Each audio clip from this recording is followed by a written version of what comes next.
दोस्तों, स्वागत है मेरे YouTube channel GS with NG में। आज हम इंडियन एयरफोर्स XY ग्रुप और नेवी SRMR के लिए प्रैक्टिस सेट जीएस का प्रैक्टिस सेट नंबर फर्स्ट करने जा रहे हैं। तो हम आज इसमें 25 क्वेश्चन करेंगे और ये प्रैक्टिस सेट हम रोज पर डे एक प्रैक्टिस सेट सॉल्व किया करेंगे। और चैनल को लाइक करें, फॉलो करें और सब्सक्राइब जरूर करें। चलिए स्टार्ट करते हैं। क्वेश्चन नंबर फर्स्ट, भारतीय संविधान की आत्मा व भारतीय संविधान की प्रस्तावना में धर्मनिरपेक्ष धर्मनिरपेक्ष धर्मनिरपेक्ष और समाजवादी शब्द किस संवैधानिक संशोधन अधिनियम के द्वारा और किस वर्ष जोड़े गए थे? तो भारतीय संविधान की प्रस्तावना में धर्मनिरपेक्ष और समाजवादी शब्द 42वां संविधान संशोधन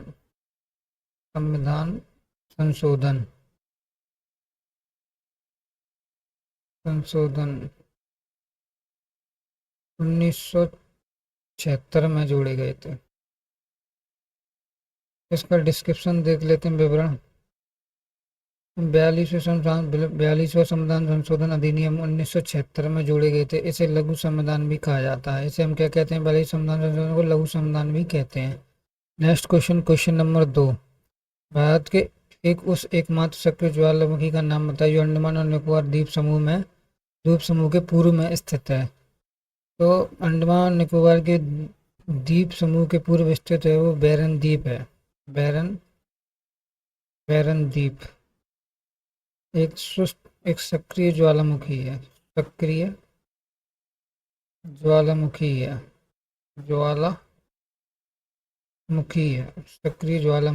एकमात्र सक्रिय ज्वालामुखी। इसका डिस्क्रिप्शन देख लेते हैं, बैरन द्वीप। नेक्स्ट क्वेश्चन, क्वेश्चन नंबर 3, भारतीय राष्ट्रीय कांग्रेस के किस अधिवेशन में पहली बार पूर्ण स्वराज्य की मांग की गई थी और इसकी व्यवस्था किसने की थी? तो पहली बार पूर्ण स्वराज्य की मांग कब की गई थी? भारतीय राष्ट्रीय कांग्रेस के किस अधिवेशन में पहली बार पूर्ण स्वराज्य की मांग कब की गई थी? तो ये की गई थी 1929 के अधिवेशन में। 1929 के अधिवेशन में जवाहरलाल नेहरू ने की थी। 1929 के अधिवेशन में लाहौर में हुआ था यह अधिवेशन। इसकी अध्यक्षता जवाहरलाल नेहरू जी ने की थी।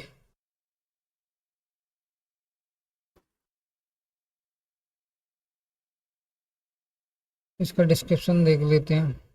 1929 को लाहौर अधिवेशन अध्यक्षता जवाहरलाल नेहरू ने की थी। इसी में हमने किसकी मांग की थी? पूर्ण स्वराज्य की मांग की थी। नेक्स्ट क्वेश्चन, क्वेश्चन नंबर 4, प्रकाश संश्लेषण की प्रक्रिया के दौरान पौधे और सौर ऊर्जा को किस ऊर्जा में प्रवृत्त करते हैं और कौन से गैस उत्पाद के रूप में छोड़ते हैं? पौधे सौर ऊर्जा को रासायनिक ऊर्जा के रूप में परिवर्तित करते हैं। रासायनिक ऊर्जा के रूप में परिवर्तित करते हैं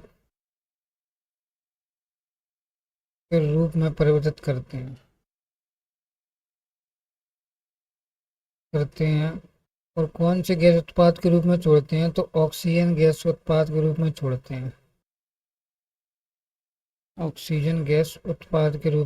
हैं। नेक्स्ट क्वेश्चन, इसका डिस्क्रिप्शन देख लेते हैं। सौर ऊर्जा को रासायनिक ऊर्जा में बदलते हैं और ऑक्सीजन की गैस को छोड़ते हैं। Next question, question number 5, Bharat में स्थानीय स्वशासन का जनक किसे माना जाता है जिन्होंने 1882 में इसकी नींव रखी थी? तो स्थानीय स्वशासन का जनक किसे माना जाता है भारत में?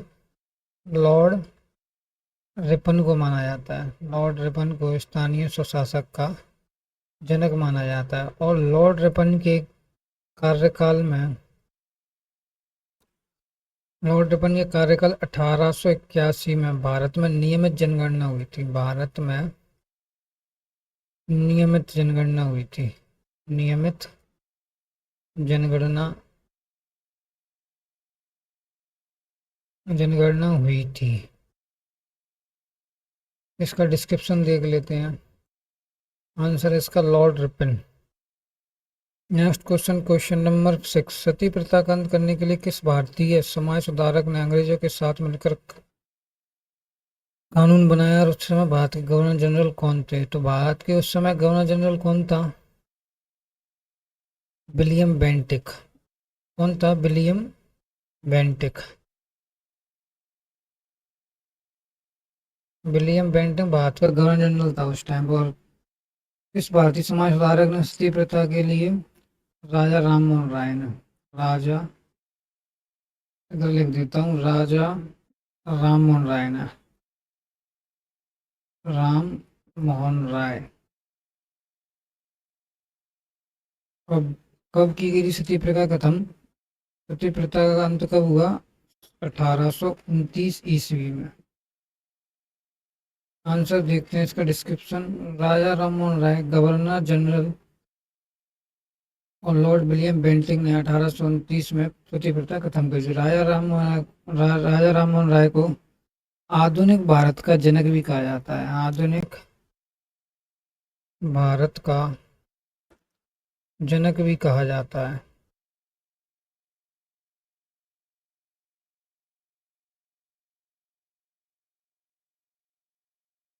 Next question, question number 7, ozone परत वायुमंडल की किस विशिष्ट परत में स्थित है और यह सूर्य से आने वाली किन हानिकारक किरणों को सोख लेती है?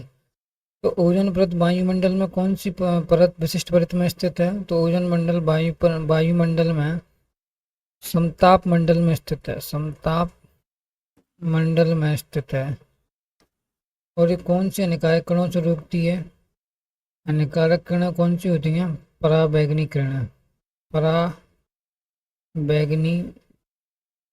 किरणों से, पराबैंगनी किरणों को सोख लेती है।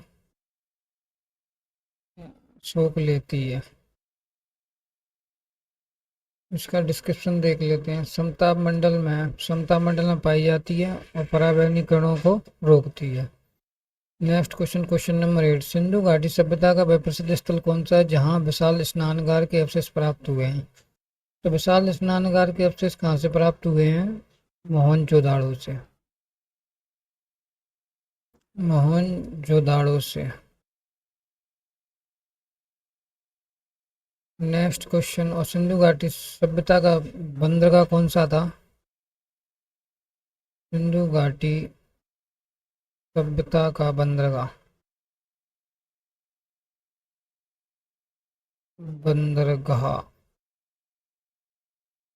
कौन सा है? लोथल। लोथल कहाँ है? गुजरात में। इसका आंसर देख लेते हैं, मोहनजोदाड़ो।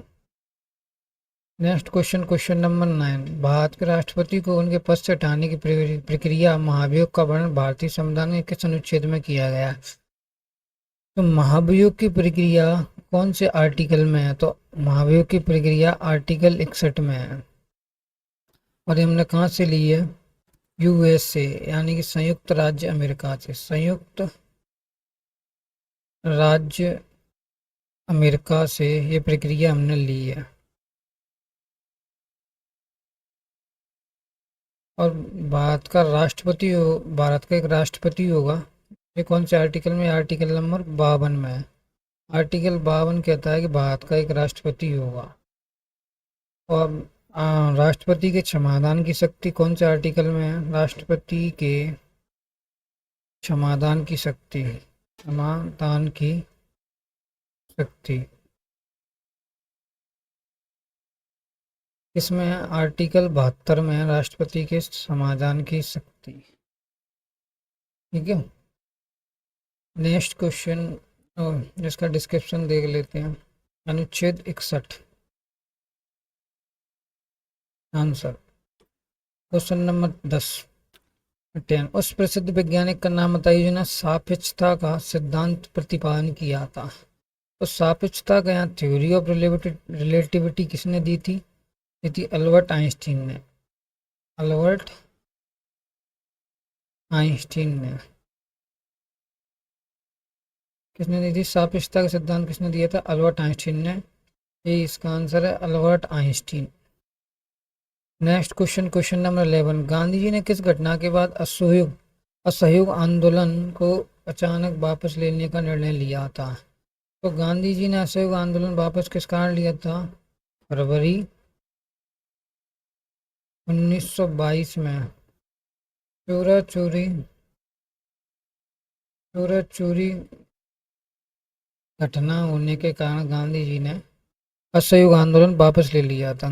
घटना होने के कारण असहयोग आंदोलन वापस ले लिया था। असहयोग आंदोलन स्टार्ट कब हुआ था? 1920 में। गांधी जी का चंपारण सत्याग्रह कब किया था? गांधी जी ने चंपारण सत्याग्रह 1917 में। तो अहमदाबाद मिल मजदूर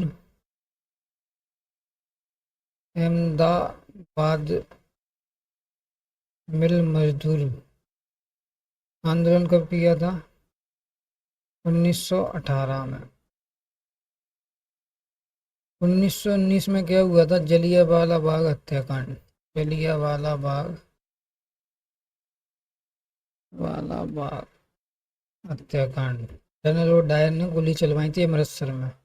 हत्याकांड। 1930 में गांधी जी ने दांडी मार्च यात्रा निकाली थी। मार्च यात्रा। इसका आंसर देख लेते हैं। चोरा चोरी कांड 1922। Next question, question number 12। Bharat की कौन सी नदी कर्क रेखा को 2 बार काटती है और मुख्य रूप से किस क्षेत्र में बहती है? तो भारत की कौन सी नदी कर्क रेखा को 2 बार काटती है? तो भारत की कौन सी नदी है? नदी का नाम है माही नदी। माही नदी कर्क रेखा को 2 बार काटती है और मुख्य रूप से मध्य प्रदेश और गुजरात, मध्य प्रदेश और गुजरात में बहती है। मध्य प्रदेश और गुजरात में बहती है। माही नदी है, ये मध्य प्रदेश और राजस्थान और गुजरात में बहती है। राजस्थान को ऐड कर लेना कि मध्य प्रदेश, राजस्थान और गुजरात में बहती है। Next question, question number 13। Computer में प्रयुक्त होने वाली रैम और रोम में मुख्य रूप से अंतर क्या है? तो रैम एक टेम्परेरी मेमोरी है। टेम्परेरी या अस्थाई मेमोरी कह दो, अस्थाई मेमोरी है। और ये रोम एक स्थाई मेमोरी है। स्थाई मेमोरी है। इसका आंसर देखते हैं। रैम अस्थाई होती है, वोलेटाइल होती है, जबकि रोम स्थाई होती है, मेमोरी होती है। Next question, question number 14। किस ग्रह को लाल ग्रह कहा जाता है और इसके लाल रंग का मुख्य कारण वहाँ की मिट्टी की किसकी उपस्थिति का है? वहाँ की मिट्टी में किसकी उपस्थिति है? तो लाल ग्रह किसको कहा जाता है? लाल ग्रह कहा जाता है मंगल ग्रह को। मंगल ग्रह को लाल ग्रह कहा जाता है। और उसकी मिट्टी में क्या पाया जाता है? Iron oxide. Iron oxide.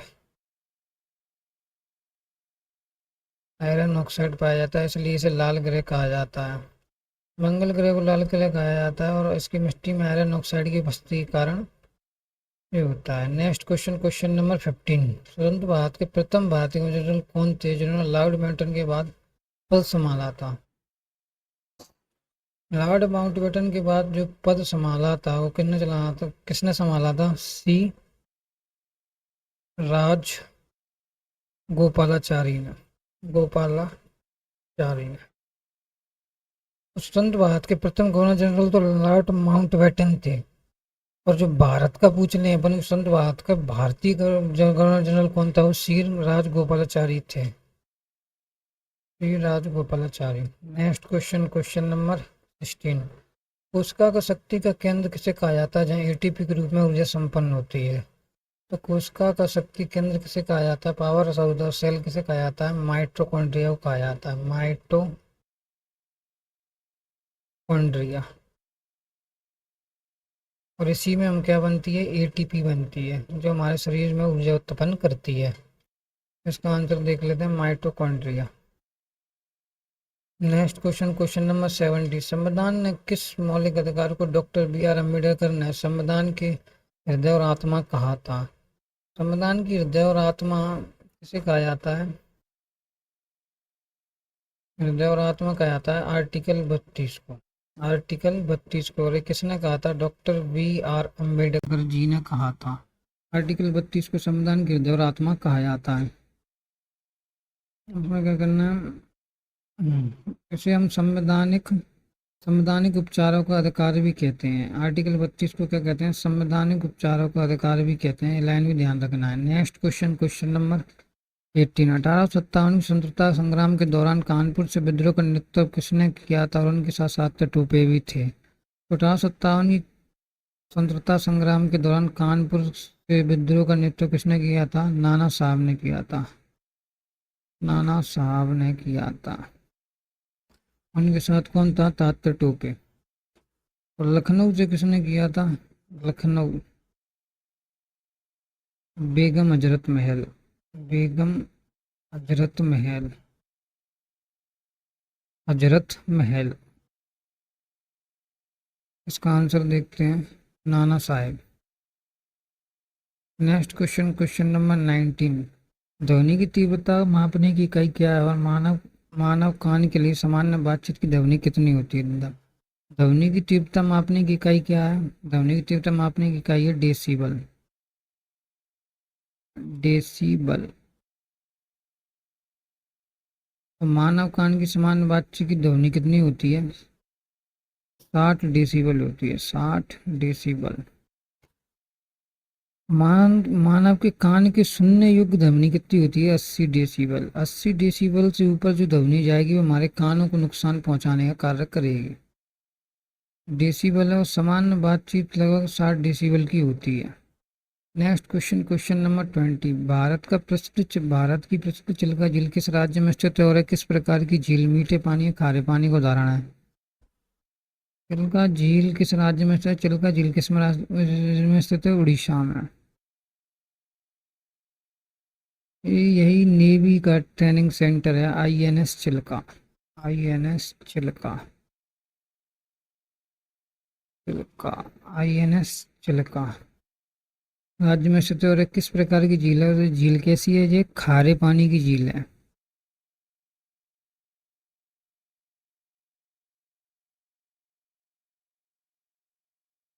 और मीठे पानी की झील कौन सी है भारत में?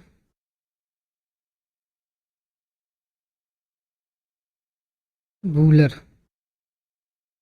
बूलर कहाँ पाई जाती है? बूलर है जम्मू कश्मीर में, JNK में। इसका आंसर देख लेते हैं। उड़ीसा या खारे पानी की लेगून झील है। ध्यान रखना है कि कैसी झील है? लेगून झील है। Next question, question number 21। रक्त का थक्का जमने में कौन सा विटामिन मुख्य रूप से सहायक होता है? तो रक्त का थक्का जमने में विटामिन